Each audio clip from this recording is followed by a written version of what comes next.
Ayan, may isang timba tayo dito na reject na kamatis. Kinuha ko doon sa taas kanina sa taniman namin ng kamatis. At ipapakain natin sa mga alaga.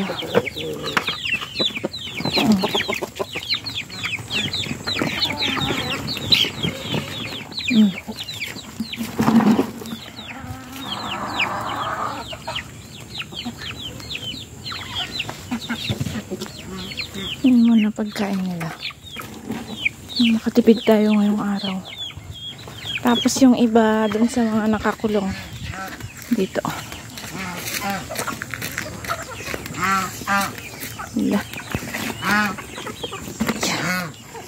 Yan, dito na tayo sa loob. Medyo struggle kanina. Baka lumabas kasi sila sa pintuan.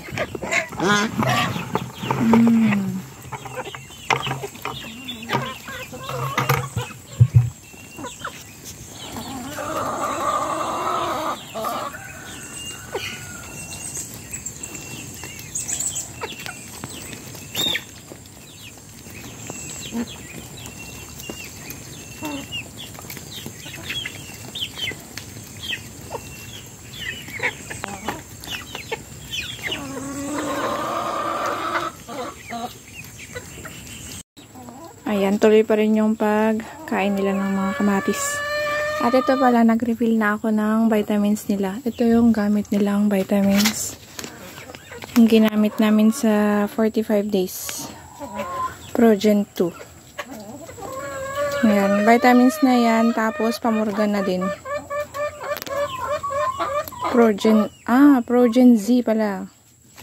Tanggal kasi yun dito. Kala ko to, Progen Z. Powder siya, i-dissolve mo. Sa 8 liters, isang kutsara yung nilalagay ko. May natira pa. 3 ganyan lang yung nirefill ko. 1, 2, 3. Tapos, ito na-discover ko sa Shopee. Ganito yung bibilhin mo. Wait, pakita ko sa inyo. So, ayan, ganito yung bibilhin. Ayan yung itsura niya. Tapos, may pantakip dito. Ganito. Kasi, ito yung lalagyan mo ng kahit anong bottle, yung kasya yung dito niya.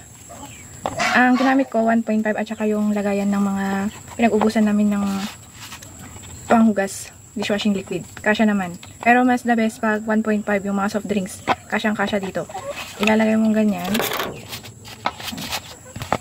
Ilak mo mabuti. Para pag may tubig na yan, hindi dire-diretso maubos yung tubig. Tapos ito, ilalagay mo dito.